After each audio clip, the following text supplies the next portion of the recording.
guys, long time no see, but right now I try to do and to show you a new vlog here from Senegal. Extreme E second round is just happening actually, or basically I'm just having a coffee with some of the drivers just in the background, like Timmy Hansen, Michaela Kutulinski and some others turning up for breakfast now, but soon we head over to the track and I will show you everything around Extreme E paddock.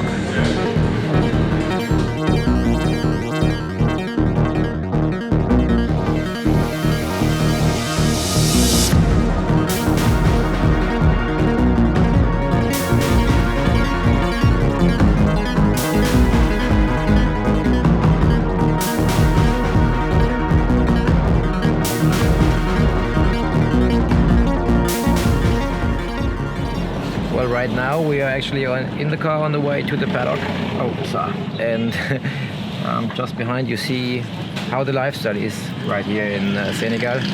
You have Sunday morning people sitting on the road, you have horses, you have donkeys, you have dogs and cats running all over the place. You have goats. It's weird, you know, it's like a totally different life they're living here. So it feels like they are very poor people, so for sure this is, for our standards, heartbreaking sometimes to see when kids and families just sitting there on the road doing their lifestyle which they have here. So when I ask the guys around here, so they basically have the food and the basics they need, they have, luckily. But for our lifestyle, if you see those guys, they're happy, they have phones and stuff, but when you know our lifestyle, this is completely different and it feels wrong, to be honest, and we all should be very thankful to live our life and to have our standards.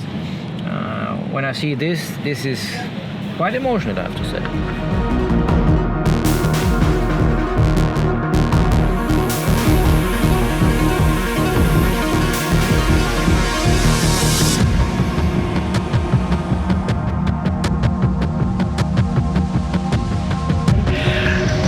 Well, now I'm here with the CCO, Chief Championship Officer, James Taylor. James, he's not just my boss right now, he's also in charge of Extreme E in 2021. James, so far, what do you think about the first start of the season in Saudi? Right now we are here in Senegal. I have the impression everything runs smooth and very exciting.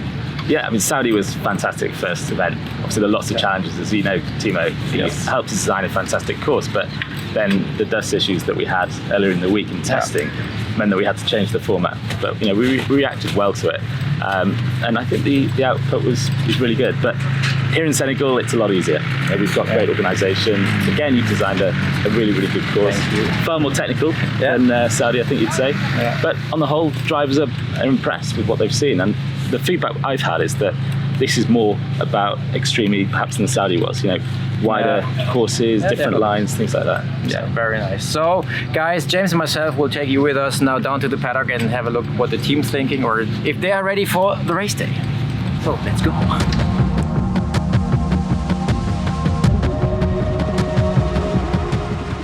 Well guys, this is also a daily routine. We just adapted the gates for the cars going on track. So that's the basic thing Scott is doing, and then myself sometimes. Well guys, this is Scott Elkins, race director at Extreme E. He's an American dude. He's also doing the Formula E, also part of Formula 1. So basically you're doing everything. And NRX as well, right? Next 21, is that official already? I helped them get the series started. All right. But I've stepped away because I picked up Formula 1 again this year. I'm the deputy race director in Formula 1, so it's just too much. You named off all the things I'm doing. It's way too much to do. So yeah, so I had to drop something. So that was it. So it's very nice to have him, and I think he's a very nice guy, to be honestly. So I have really good time with you. So this is so cool to have him with me, or I'm with him. So yeah, if there's any penalty, anything going on track, he's the man in charge. So don't complain about anything. So if there's something going wrong, everything's my fault every time. All right, let's go to work.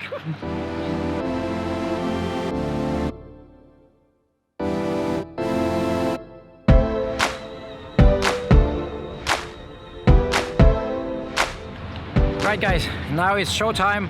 Semi-final one is just about to kick off. it's super hot because the 3 quickest will go out now, and just 2 of them will make it straight to the final. So in the background you see Johan Kristoffersen, 3-time rallycross champion, Matthias Ekström, rallycross champion, and Sebastian Loeb already waiting down at the line. So stay tuned.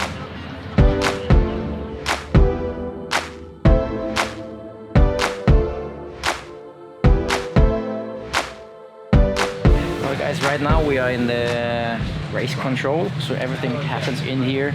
Organization, right here, you see all cameras listed here. All the TV calls me up and says, nope, it's 29. It's 29. And right here, just come in. You see, this is race control. Where Scott Elkins is actually sitting. We have the medical crew, the staff, the marshals organization, everything. If something happens on track, you will realize right here on TV, and those guys will take decisions. If there is a medical team needed at a certain spot on track, if there is anything on track and the race director has to switch the track to red. Red means like no go, everything goes to stop mode, or if there is a recovery team needed. So everything is made in here while racing.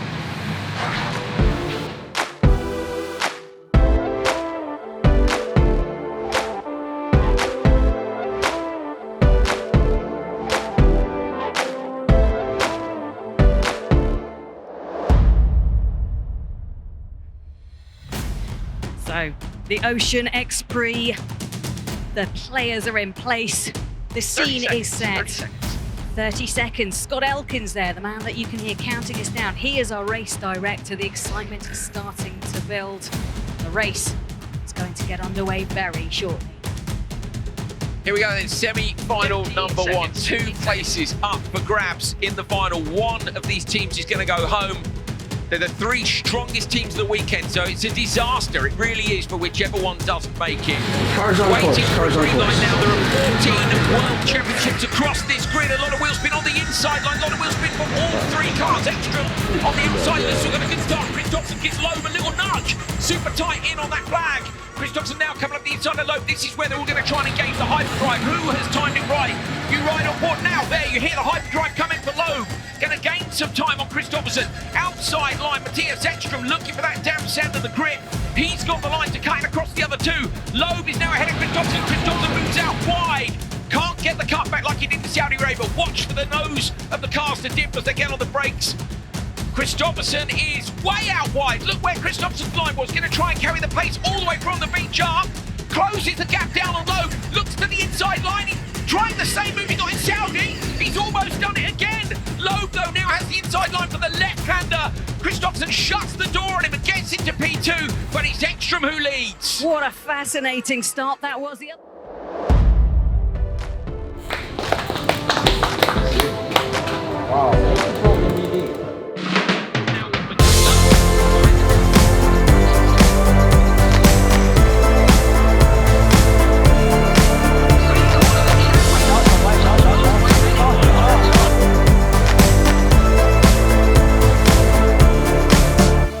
This is what we are aiming for. So I think this is what all have been talking about. We want to see racing from the start to the finish line. And this just happened. It's so good to see. So good. The future starts right now. I made a reservation, but you never came, so I'm checking out. Passenger rides today. In between the semi-final and final, I will take the test car and we'll have 2 passengers with me. So it's cool to have the opportunity to give some VIPs the possibility to explore the track. And on top, it's always good to drive, right? The future starts right now. I made a reservation, but you never came, so I'm checking out. The fire you stole away. I know one day we'll come back around. The future is now.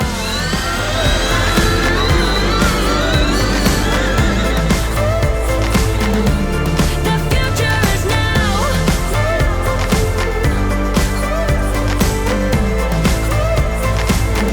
The future is now.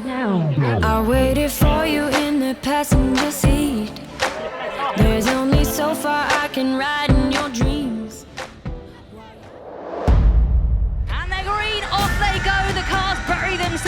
your starting position so key to this. And look, there's contact between the two.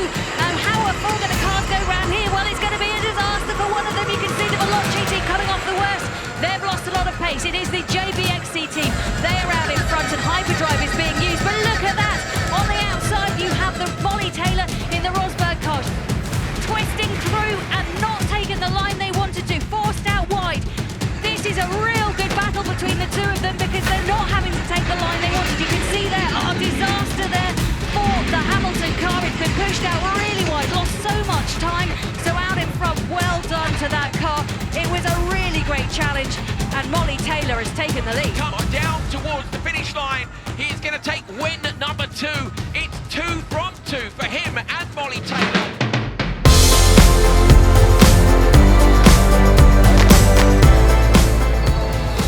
Decided to watch? You're the decider. Exactly. Awesome. Great. That's it. Team Rosberg again, made it again.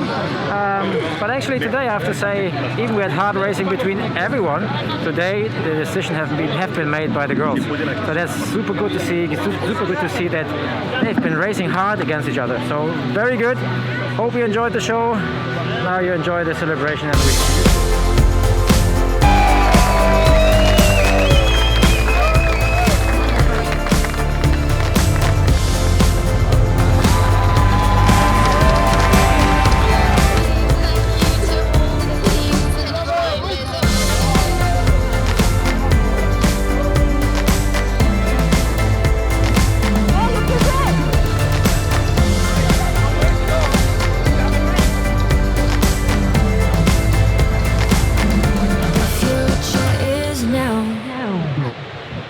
That's it from Senegal. The second race of the season here at the Ocean X-Prix is just done. We have again Rosberg team winning, and we have P2 with Team Veloce and P3 with Team Button. So a pretty cool podium, I would say. We saw awesome fights and awesome racing going on from the qualifiers till the finals. Unbelievable. Especially for me, I'm super happy and stoked because in my case, being the track designer, I was really hoping for some good racing, and we got this. We had no dust issues, we had hard fights every single lap. This is what I like to see, I think, like everyone else here in the system of Extreme E. I hope you enjoyed watching, guys. We see you soon, hopefully at Greenland, where the next race will happen. I know one day we'll come back around. The future is now.